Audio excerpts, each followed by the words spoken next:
Good afternoon. My name is Brenda Wilson. I'm your host for this webinar. It's Vaccine Week around the world.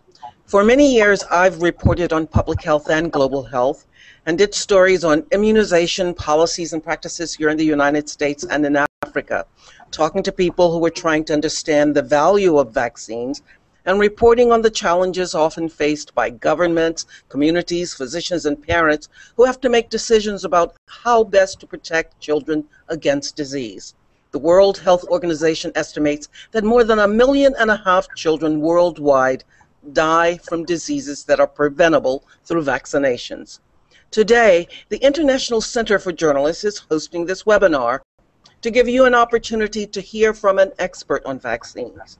Think of the expert participating in this webinar, Dr. Butta, as a guide to finding stories, a fresh approach to the one you might be working on right now or sorting out problems that have cropped up as you work. We'll tell you more about him in just a minute. But this webinar is being hosted in advance of the Global Vaccine Summit that's being held in Abu Dhabi in the United Arab Emirates, April 24th and 25th, under the sponsorship of the Crown Prince of Abu Dhabi, Bill Gates, and the UN General Secretary. The summit will endorse the critical role of vaccines in protecting children from preventable diseases such as polio. We encourage you to check out highlights of the summit online for interesting story leads. ICFJ's main objective in hosting this webinar is that it wants to encourage reporting on vaccines. Good stories can foster a better understanding of immunization efforts, the costs, testing, delivery, and effectiveness. So ICFJ is holding a contest that will award cash prizes and a 2-week global health study tour to the United States to the journalists who produce the best story about vaccines between March 15th and May 15th this year.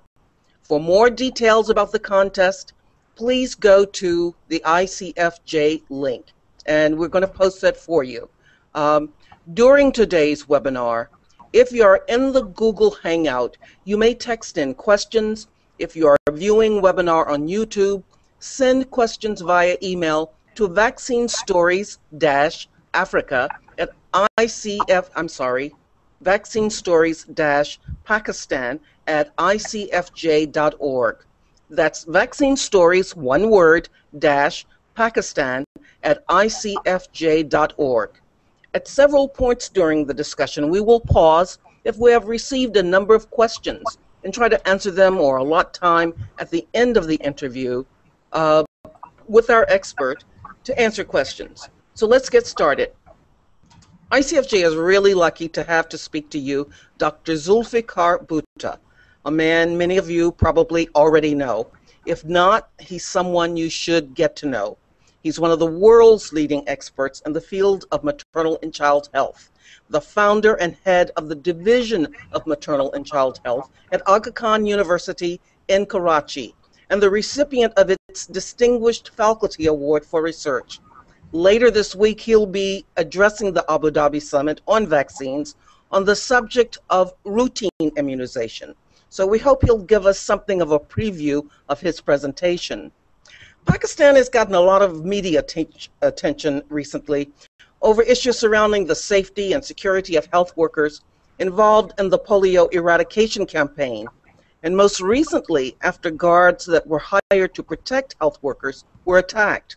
I think Dr. Butta can provide some balance and perspective on this issue, but also redirect our thinking about vaccines and immunization to the stories we may be missing by focusing so much on this one story. And so before I begin my interview, I would like to offer Dr. Butta an opportunity, to address you or to speak with you, some brief remarks. Dr. Butta? Well, thank you very much, Brenda and colleagues, and it's a great honor and a privilege to be with you. As you know, I'm based and work in Pakistan. I work across the developing world, but a substantial part of my work is to support maternal child health, nutrition, and childhood immunizations in particular in difficult parts of the country. So let me start by saying that while Pakistan's been in the news, as have been other parts of the world, with these attacks that have taken place on health workers, particularly around a single immunization program, notably the polio eradication program that targets eradication of the disease from the few countries that are still dealing with this. The fact is that this is also very closely intertwined with many of the challenges that vaccination programs face. And one of those challenges is insufficient demand, or let's say civic society awareness around the possible benefits to health development from immunization programs. So I hope that we will be able to specifically answer questions and have a discussion around not necessarily just what the barriers are, but where are the opportunities for us to make a change in the short term in trying to reduce the unnecessary burden of child mortality. Okay, and so let's get started with the interview itself. I mean, you mentioned the polio eradication campaign. About 2 years ago, I guess it's 3 now, the Bill and Melinda Gates Foundation launched what it's calling the Decade of Vaccines. But a big part of it is, however, getting polio down to 0, eradicating it. But parents, I can imagine parents, and I've seen this in many places, they see their children die from other diseases. So the idea that a large part of, this campaign, about $5.5 billion, is being spent on this one disease. I mean, how do you explain it to people, this much focus when there seem to be other health priorities? Well, there are many reasons why we need to have this continued focus, particularly at this point in time when we are at the threshold of eliminating this virus from the world, which is not just a problem for the few countries that still have the virus. But remember, not that long ago, there were hundreds and thousands of cases of polio worldwide. And even the West, just a half century ago, was dealing with major epidemics of this disease, which were crippling people and actually killing individuals in developed societies at that time. So it's because we have made so much progress that after smallpox, this is probably the second virus that may be eradicated from the world with a little bit more effort. And this has been a significant investment by the global public health community and a lot of organizations, civic society organizations, Rotary International, the Bill and Melinda Gates Foundation, so many unsung heroes and volunteers who've devoted time and effort to rid humanity of this disease that does not necessarily kill, but it cripples, and it cripples young children who then live a life of handicap and severe disability. So it's because we are so close to achieving that goal that it is all the more imperative that despite the fact that we face all of these issues and problems that you talk about, the burden of poverty, the burden of impaired maternal child health, other diseases that kill children, close to 7 million children every year, that we must stay the course on doing what is needed in the last mile for polio eradication. But I will also point out that nowhere has it been said that we cannot ensure that as we do this in the last few phases of polio eradication, that we have to do it without addressing the other problems as well, which is increasingly clear that some of the barriers to polio eradication are also barriers to saving lives of young children and infants who are dying because of diarrhea, because of pneumonia, because of malnutrition.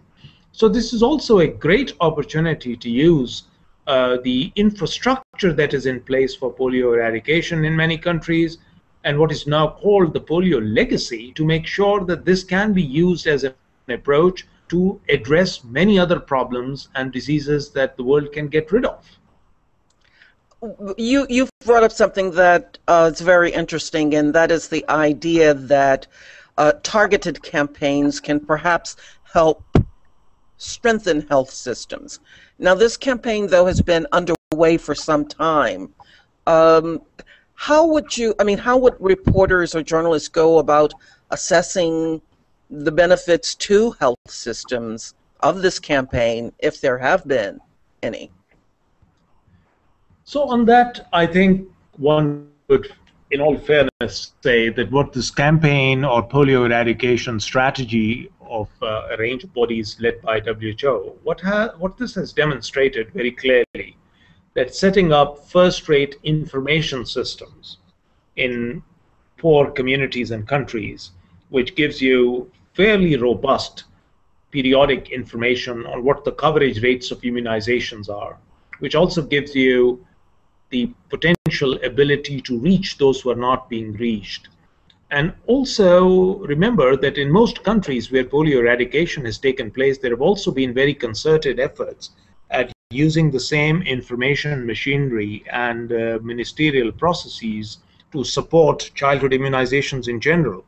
So there are lots of examples where people have done it the right way and have been able to get rid of the disease with limited resources and with health systems that have all the challenges that you and I know of. So Bangladesh has been able to eradicate the disease for years now. Latin America has been largely polio-free. And even in Africa, as we speak, it's largely only Nigeria which still has a clustering of polio. The rest of Africa, despite grinding poverty, despite all the difficulties in access, has been able to get rid of the disease. So these are remarkable achievements, and they've been done by putting people, by putting information systems, by putting surveillance systems in place, and by putting interventions in place, which have led to the control of polio in many poor communities. But at the same time, one can always look at the situation and say, could we have done better?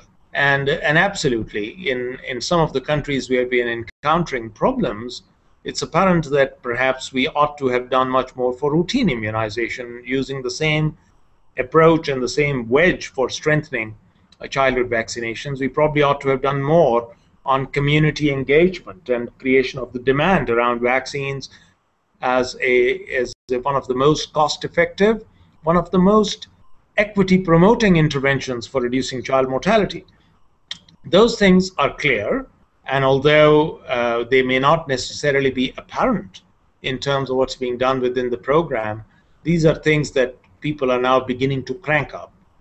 What may happen in the future is quite clearly that these programs, notably the polio program, as I mentioned, may be the backbone, or let's say the foundation stone, on which other programs are built.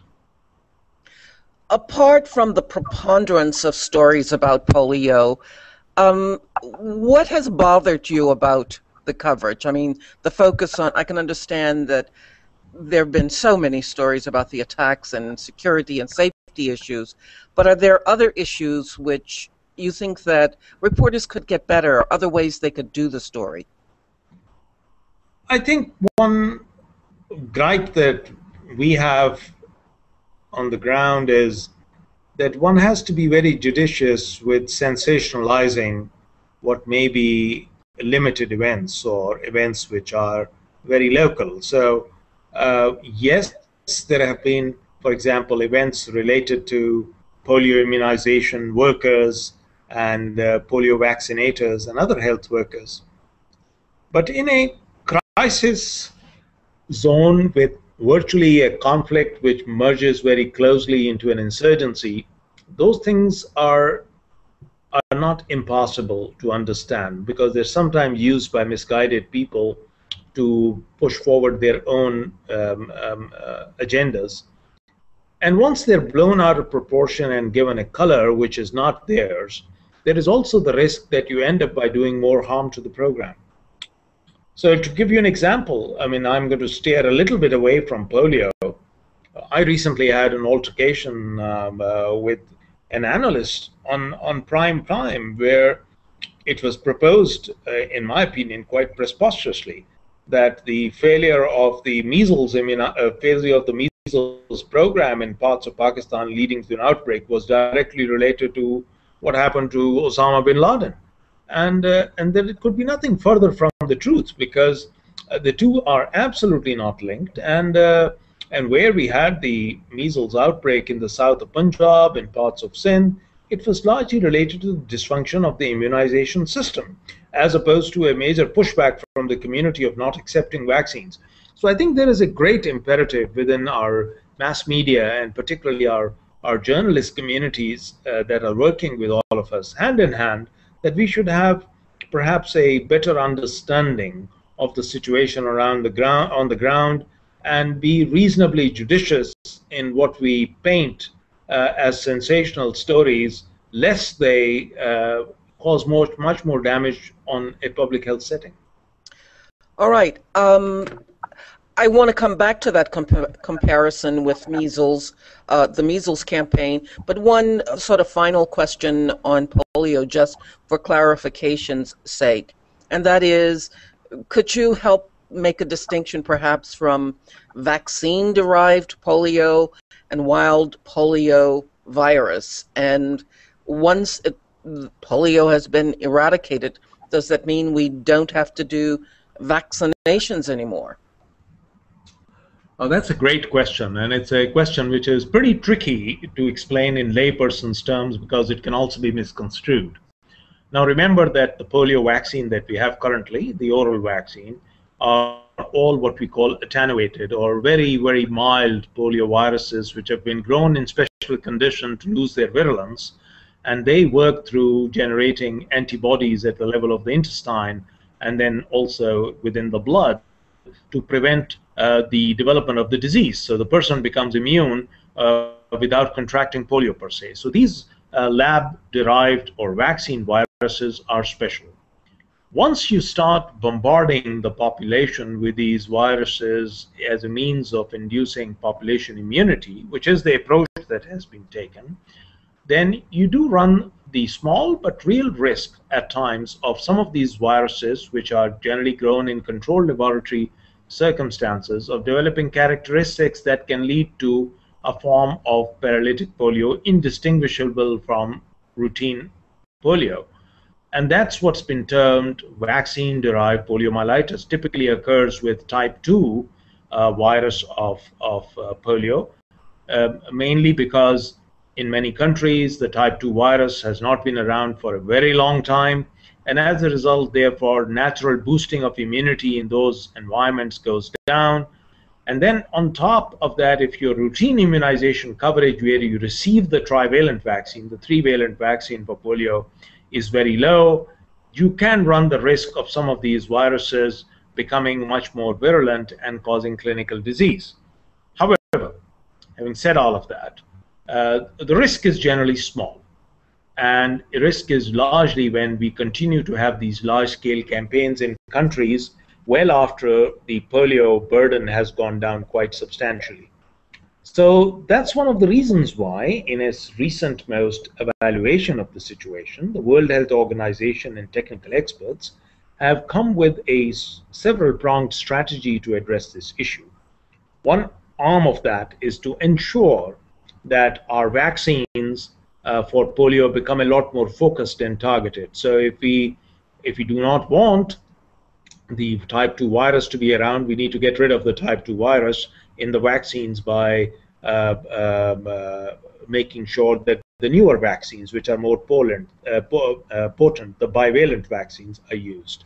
The second strategy is to ensure that no child remains unimmunized, because if you are immunized with all your regular vaccines, including the 3-valent OPV, the chances are that you would be immune to the development of vaccine-derived poliomyelitis. And the third is that in these countries, as poliomyelitis gets controlled, there is a very clear move that needs to move to an injectable polio vaccine to make sure that the population is protected against exposure to polio virus, and at the same time does not have the same risks of developing vaccine-derived poliomyelitis. So this multiple approach is what the World Health Organization is recommending now, and it's being done very carefully in a way so as not to confuse program implementers and planners. And it may very well be that in the intermediate term that we may have to have 1 or 2 doses of injectable polio vaccine in countries that have already controlled poliomyelitis as a transition process. Okay. I think we've spent enough time on polio. So let's move on to measles. And there is a big initiative, again, a targeted effort to deal with the measles problem. And they're combining it with rubella. Now, they both appear to be similar, but could you tell me, could you help reporters make a distinction between measles and rubella? Is that necessary? And are they both pretty deadly, and why? I think most people are aware of the differences between the two forms of disease, but I will summarize in a nutshell. Measles is the classic measles disease, which typically occurs in younger children. It's caused by the measles virus. It is a very florid infection leading to high fever, rash, congested eyes, and it is associated with a very high rate of complications with lung infections, diarrhea, maybe at times even infection of the brain. And as I just mentioned, in circumstances where children are malnourished or may not be adequately protected, particularly young children are at a very high risk of dying with measles. And some years ago, measles deaths were a huge proportion of overall child deaths. Particularly in Africa, measles was one of the major killers. In 2000, it was about 500,000 worldwide, yes. Quite substantial, and there's been remarkable progress with this one disease having been controlled with measles vaccine. Now, German measles, or rubella, as it's called in medical terms, yes. is the milder variant. It's a different virus, and it typically causes illness in older children or sometimes in young adults. It's not as severe. It causes a rash, a little bit of fever, aches and pains, some swollen lymph nodes, and then people get better. Generally, German measles or rubella does not kill. But if it's in the wrong population, for example, if you develop rubella, German measles, in very early pregnancy, then you can have a very, very high risk of developing congenital malformations in the baby because of the development of an infection of the fetus at a very early stage. So we recognize that it's a disorder that is associated with significant complications in the wrong population, or in the population which one would not expect this to otherwise be a big issue, but it does. So German measles, even though mild, because of this risk of severe complications in pregnancy, early pregnancy, is also a target disorder which can be prevented by vaccines. The current WHO strategy all over the world has been to give measles vaccine at around 9 months of age, and German measles or rubella vaccine as a combination of a vaccine for measles and mumps given at around 15 months of age. Some countries have different schedules, but the general principle has been these two doses. In recent years, because the disease was not very evident in either school-age children or children beyond, particularly talking about measles, mumps, and rubella, and there were some really misguided and I believe absolutely incorrect reports on a potential association of such vaccines with neurological disorders. There was dwindling demand and sometimes a public refusal to take this vaccine, even in developed countries. And you've now seen that we've had massive outbreaks of measles in Europe and in other parts of the world, including the United States. And this is all because of the power of disinformation spreading much faster than adequate, correct information. So the current strategies are to control both of these disorders through appropriate immunization in children between 9 to 15 months of age, with the possibility of a booster afterwards. Okay. The recent outbreaks in Pakistan, I'm wondering if they had any links to perhaps, parents going online and seeing the opposition, say, in various communities, whether there was a sort of boomerang effect or reverberation effect, even in developing countries, Because, I mean, Pakistan is a diverse society, and it's not just poor children, I would imagine. I mean, is there resistance among middle-class communities in Pakistan, for example? I don't think so. There is no evidence on the ground, and from none that we have seen, that there have been deliberate parental refusal for measles. In fact, quite the opposite. Once the government put these vaccination programs in place, and the reaction or response to the outbreak, people lined up virtually for several kilometers to get their children vaccinated.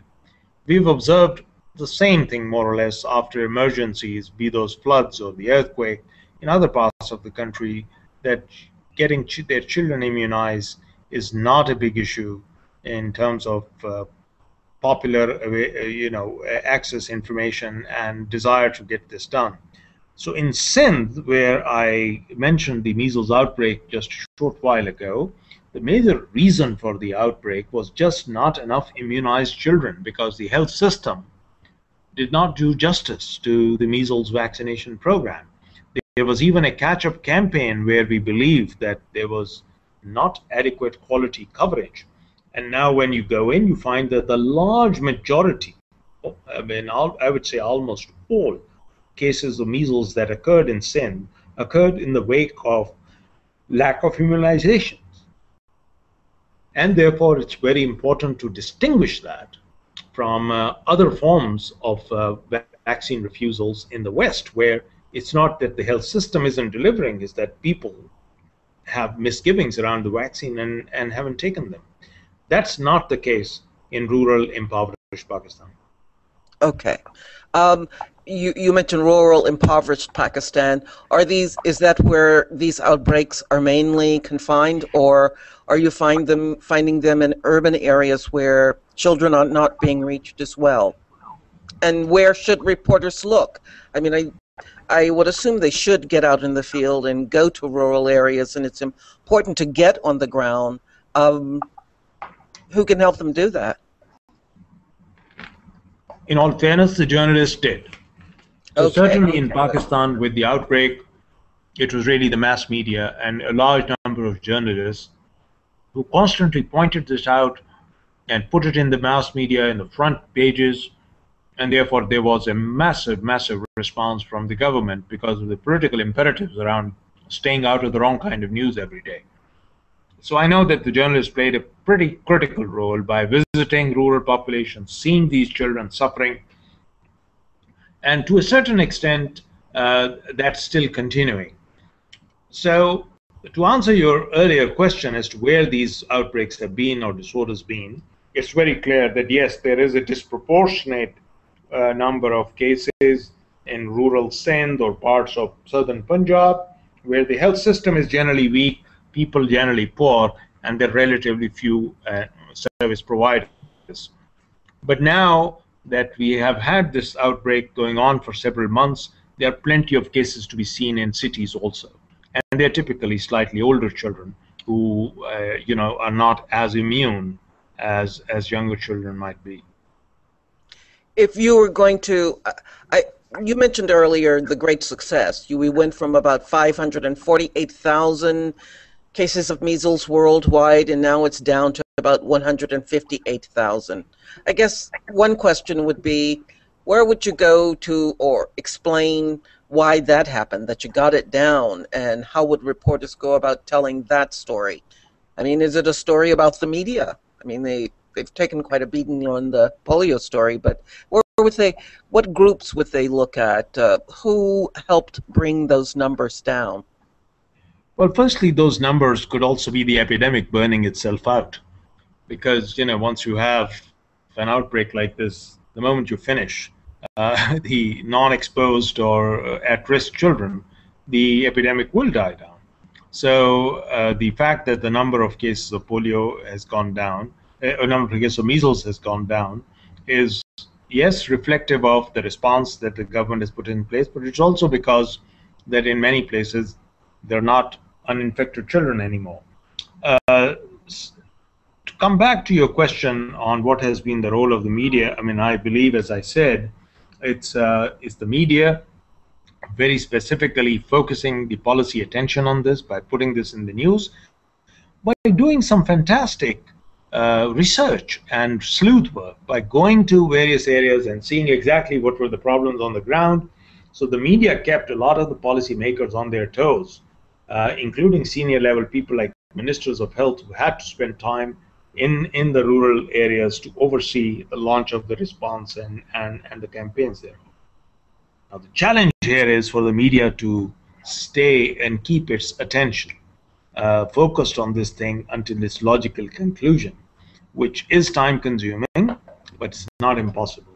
So I hope that that will happen, certainly in Pakistan, which needs that kind of continued monitoring and evaluation.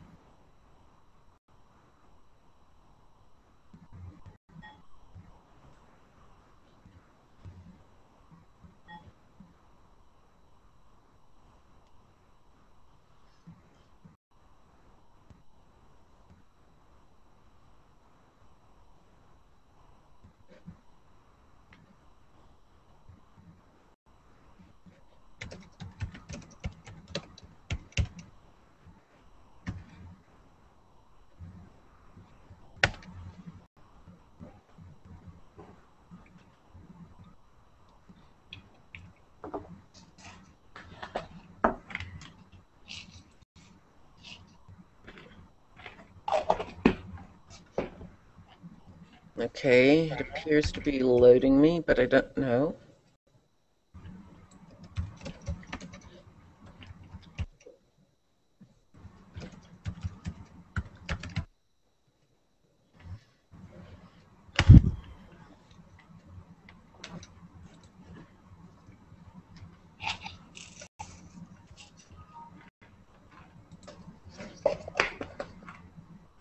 Brenda's back. Am I back?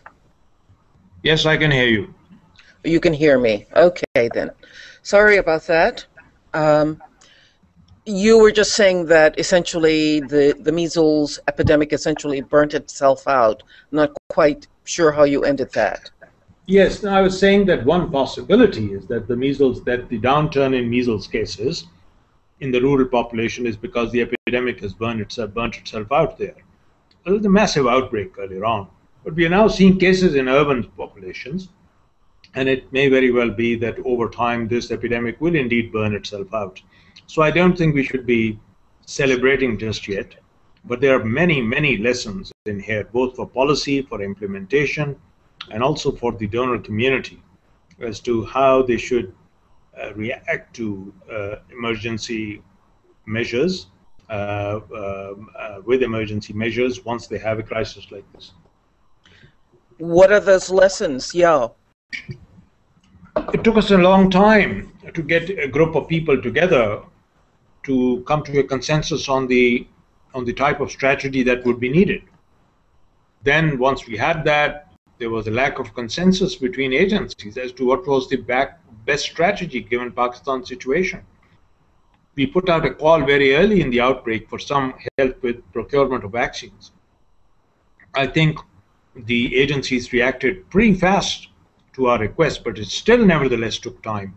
We also discovered that nobody had put in the elements in place to ensure that for a crisis situation like this, there should be some process within the country for coordination mechanisms for procurements of things like these vaccines, with provinces going their own way.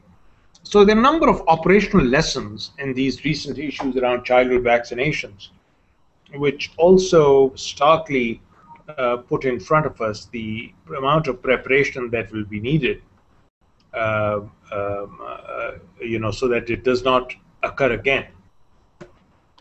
So if you were a journalist and you wanted to talk to someone about supply chains and, procurement, those can be incredibly dry subjects, and I think they shy away from them. I mean, those abstract concepts like procurement and infrastructure and supply chain, how would you get at that to sort of, move the story forward? Who would they talk to? How would you do that? Who would talk to, Brenda? The reporters. I'm, part of this to help reporters kind of perhaps I get think at with some of these the vital yeah. issues? So I think that's a great question also. So I would say that one fundamental step of health reporters is to find the right technical contact so that you at least get your facts right. That is absolutely important, that they have independent, robust information on the epidemiology, on what the disease is all about, what are its trends, and what is its spread. So getting facts from experts and the right kind of experts is pretty much an absolutely critical first step. Then secondly, by talking to the right people on the program and policy side. So I think very often people just speak to, some person at the top, whereas I believe that the action is right down at the bottom where one has the district level program managers and policy makers. And it's very important to make sure that they are also heard and their real issues in terms of the difficulties that they face in their vaccination programs are appreciated. Then I would say to you that it is impossible to do a story on childhood immunizations and issues like this without bringing the civic society voice. So uh, I have a lot of regard and time for journalists who take the trouble to actually go and see where the problem is and not just rely upon information that they glean from visits to capital cities of provinces or federal capitals. So journalists can have a very systematic approach to this issue, but clearly then it also depends upon your training, your motivation, and a host of other issues that relate to standards of journalism. How much time you have to do the story, I suppose, is one of them as well. Yeah. But you're going to be speaking in Abu Dhabi about routine immunization coverage, and I would imagine that some of these issues dovetail with that. But here we're talking about not just polio and measles and rubella vaccines, but diphtheria, tetanus, pertussis, childhood tuberculosis, I assume. And then there are newer vaccines like rotavirus and pneumonia. I mean, how do parents receive or accept this? I mean, these schedules and one vaccine after the other, or what are the issues? I mean, I think one of the big issues is obviously sometimes information overload, and also sometimes the fact that parents are bombarded with mixed or sometimes contradictory opinions. It's very important that people appreciate that there has been a dramatic development in the vaccine world over the last 10 years through initiatives of people who are global public health heroes. And they not only include technical people and experts who have devoted their lives to the development of these technologies and delivery strategies, but also heroes such as Bill and Melinda Gates Foundation, heroes who are in the many supporters of the Rotary Foundation, people who helped set up through many bilaterals and public health professionals the Global Alliance for Vaccines initiative. These are initiatives that have basically brought the best technology, the most expensive vaccines that the industry can produce, to the doorsteps of the poorest of the poor in developing countries. I came back to Pakistan almost 30 years ago. At the time when I came back, the only vaccines available to poor children in Pakistan were those supported by the expanded program for immunization, and they were the diphtheria, whooping cough, pertussis, tetanus vaccines, and oral polio drops. Today, I'm proud to tell you that the poorest children in Pakistan in some of the poorest squatter settlements and rural populations have access to the same vaccines that you would get in the United States. They have access to the same vaccines that prevent meningitis, that prevent pneumonia, that prevent other forms of childhood diseases, hepatitis B. And this is only possible because the world has got together, the public health community has got together and produced one of the most exciting innovations in terms of vaccine availability. I would also say that this world is not just the world of public health professionals and benefactors or philanthropists. This is also a world in which the industry has played a remarkable role. We knock the industry for being profiteering, profit making, but I think the vaccine industry, the global science and development community, has done a fantastic job of making sure that not only do they have products that fulfill the needs for profits and responding to their stakeholders, but are also available to the poorest population of the world through innovative financing schemes, through tiered pricing. So I'm very, very excited by these last 10 years or so, which have led to this dramatic change. And on top of that, now to have a decade of vaccines upon us, where we have supported the highest level of the World Health Organization and the global public health community, supported by financing mechanisms for ensuring that in the next 10 years, we make these vaccines available to those who need it. When you get to Abu Dhabi, I mean, is this sort of what you're going to be talking about, or could you just give us a little bit of a preview of what you're going to be, speaking about among these experts and others who are there to endorse, scaling up immunization?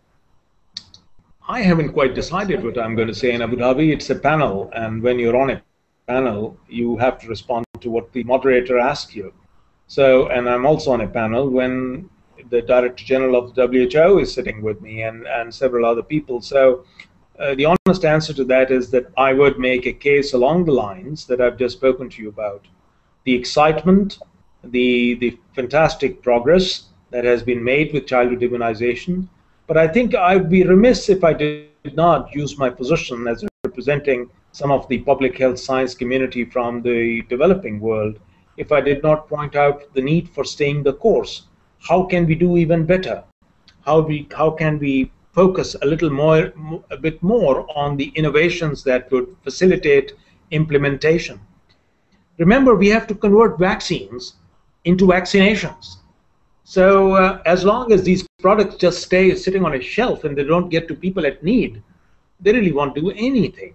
So it's very important that we focus on vaccination programs, on what do we need to do to use the attraction of vaccination programs to bring in additional preventive strategies. I have just finished and published a whole series of papers in the Lancet on how can we avert childhood diarrhea and pneumonia deaths over the next 10, 15 years. These still kill about 2 million children every year. And the basic point that we have tried to make is that if you looked at all the strategies that will reduce childhood pneumonia and diarrhea deaths over the next decade and a half, they neatly fall into three pockets. If you implement everything that you knew, vaccines will produce an impact and reduce a third of all diarrhea and pneumonia deaths. A third will be reduced by water sanitation hygiene interventions, and a third by case management of diarrhea and pneumonia. So we need to do them all if we really are going to get the maximum benefit of it. So I think a big point going forward is, why don't we integrate some of the lessons that we have learned from vaccine programs into mainstream maternal child health programs? Use also those approaches to improve nutrition and basically get the maximum benefit out of our investments. We've talked about mistrust and suspicions and things, but are there other attitudes, particularly among parents, acceptance perhaps of illnesses and things among their children that may also affect immunization, or whether a parent seeks or a mother seeks to have her child vaccinated? Could you repeat that question, Brenda? I lost you just briefly. Certainly. We've spoken of suspicion and mistrust. Are there other attitudes among parents, mothers, that would cause them hesitate or not seek to have their child vaccinated? An acceptance of illness as something that they just can't do anything about, that, is inevitable, so to speak. Are there other attitudes like that? And So how can you address, how can you there deal are with them? always attitudes related to a sense of fatalism around child health, particularly with gender issues. They are related to a certain extent to the level of education and development in a society, women's empowerment.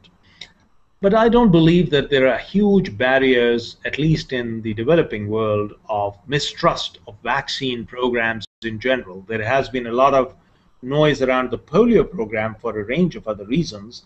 But I think for the routine immunizations of children, the issue is much more the health systems, access, information, and availability. You can well imagine that if the vaccine programs don't provide 24/7 coverage and only expect people to come at particular times and to particular facilities where sometimes they walk several miles to get there, not to find a vaccine or a vaccine being there but the vaccinator not being there, these are rigid challenges that switch people off. So if you go back and ask people as to why is your child not immunized, you get a very interesting mix of responses. Amongst those responses are lack of awareness, but also amongst those responses are lack of sensitivity or lack of quality care services within the health system. In a small proportion where there is what is called vaccine hesitancy, as hesitation. It is also a reflection of inadequacy of the behavior change communication strategies that are always an integral part of health interventions. So I'll say to you that I don't see any huge systemic barriers to immunizations in developing world. There are obviously issues in the West that I talked about, things like relate to measles in particular, where there is sometimes a perception amongst families that this is not a problem in their community anymore, and that many physicians in practice have never even seen a case of measles in their lifetime. So there one can become complacent and think of this as a non-issue. But I refuse to believe that after the recent epidemics, even in parts of Europe and in parts of the United States, that physicians would carry that kind of an impression anymore. So I look upon all of this as not being huge challenges. You know. Yes, I was just thinking about other attitudes, not so much the mistrust. I guess the other question might as well might be as well. What are the services like? Reporters could check. What are the hours of clinics? What capacity do physicians or health centers have to store vaccines? Is that still a problem, or are vaccines, can they be dry stored, or do they require refrigeration, or what? Are there issues like that that we should be aware of? I mean, I think the basic issue is that all of these things are interlinked, that the presence of a health worker, the presence of a qualified health worker, then the presence of commodities, the presence of a functioning cold chain, the fact if people are not providing services with adequate attention to dignity or let's say responsiveness to community needs, all of these things factor in people's experiences of health systems and vaccination systems, where the expectation is that you will come to a particular facility at a given time for vaccinations. There are also lots of questions around missed opportunities. As you can imagine, in a routine daily schedule, it is hardly ever that you are able to meet appointments 100% of the time. So if we look at the missed opportunities that we have for scaling up immunization in a child who presents to a hospital with some other issue or presents at an odd time, there are huge opportunities that are available. There is nothing magical about vaccines only being given by vaccinators. They could be given by all kinds of health professionals who are working at the mid-level in the health system. So there are lots of things that can be done to improve the vaccination system, to make it more responsive, using some of the technology that we have, the mHealth, the handheld cell phone technology to send people reminders, using community mobilizers to have better quality messaging around immunizations and the need for vaccines. These are all things that can be done to scale up immunization in the developing world. if there's some others like that that you think that reporters could focus on, other such methods and technologies or strategies that they might want to examine or explore, that would be helpful. Yeah. Yes, and I think there are lots of innovations that that one can look at. There are things that can be done at the level of one-to-one communications with using pictorials instead of these complex posters that you use. Also linking immunizations to many of these poverty alleviation cash transfer programs, where you can make this a condition in terms of financial support strategies, making it possible for immunizations and a completion of a record to be necessary for many of the benefits that families receive, like registration. I mean, these are all innovations that can help support the awareness of immunizations at a community level and the need to get children fully protected against them.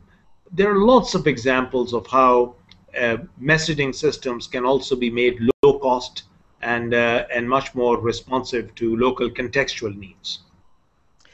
The other, I guess, and as we begin to wrap this up, are there ways that reporters can determine how effective or programs or regions of a country have been? I mean, how reliable are surveillance systems and keeping track of how many children have been vaccinated or not? Yes, and this is much more at the level of the health system itself rather than at the level of community. So innovations in terms of recording immunization coverage, to have vaccination records available in real time to public health and program people who need that for rapid response, to also have what we call community monitors. So why should all of this be done from within the public sector only? One can easily envision that you could have a range of people working in community settings who could also be the eyes and ears of the community, and they in turn could provide the information and feedback to health systems in terms of rapid response, as I mentioned. So there are a number of things that can be done, and journalists could be seen. And for all that I'm mentioning to you, there are examples even in my own geography of very interesting pilots that are being done, sometimes through the use of local village or health communities, sometimes through the use of mobile phone technology, and sometimes through existing community health worker programs who are using innovative systems to promote and substantially enhance the quality of vaccination programs. How would a reporter find out about those? By speaking to people. I think that's what I meant by Can they email you? Can they email you? Absolutely, absolutely. Not just me. I'll be happy to connect them to others who are doing this. Unfortunately, there aren't very many portals where you could just Google and say vaccine innovations in Pakistan. I mean, we just don't have that at the moment. But we'd be very happy to connect journalists and people to some of these exciting innovations. One of those big innovations just generally being promoted now is to link the scaling up of or reducing the vaccination gap by the promotion of integrated maternal child health strategies, some during the child health camp mode and some otherwise. All right, then, if there are some parting words you would have for reporters, then we can begin to wrap this up. But I give you the last word, so to speak, before I wrap it up. Well, firstly, thank you for the opportunity to speak to you. I think the journalist communities, reporters, particularly young people who are beginning to embark on a public health journalism career, working with people who are trying to strengthen immunization systems, and by that I mean the range of people involved in it, both civic society representatives, public health program managers, funders, industry, and scientists, science community. This is one of the most exciting times in the global platform, where we have tools and technologies for existing diseases that we are trying to scale up. At the same time, rapid development of tools and technologies for vaccine preventable disorders that need to be scaled up. And there are many newer vaccines that are in our horizon that could be part of our armamentarium for this wonderful way of protecting families and communities from preventable disorders that kill them. All right. Thank you, Dr. Butta. We don't seem to have had reporters submit questions. If there are any listening, we will post information how to reach Dr. Butta via email. That's Dr. Zulfikar Butta, chairman of the Aga Khan University's Division of Maternal and Child Health in Karachi, Pakistan. And if reporters are listening, don't forget ICFJ's contest. There are cash prizes and a 2-week global health study tour to the United States to the journalists who produced the best story about vaccines. That's between March 15th and May 15th that those stories have to have been aired or published. And the deadline for submitting the stories to ICFJ is May 20th. And we will also post the information for that online as well. For more details about the contest, please go to this ICFJ link, www.icfj.org. I'm sorry, that's ICFJ's basic link. We will post it online for you again. But you can listen to this webinar via YouTube if you go to www.icfj.org or www.ijnet.org, and you will be able to connect to the video or connect to the webinar. The information for the contest is ijnet.org/opportunities/178348. And thank you for listening, and thank you again, Dr. Butta. Thank you very much indeed. Okay, bye-bye.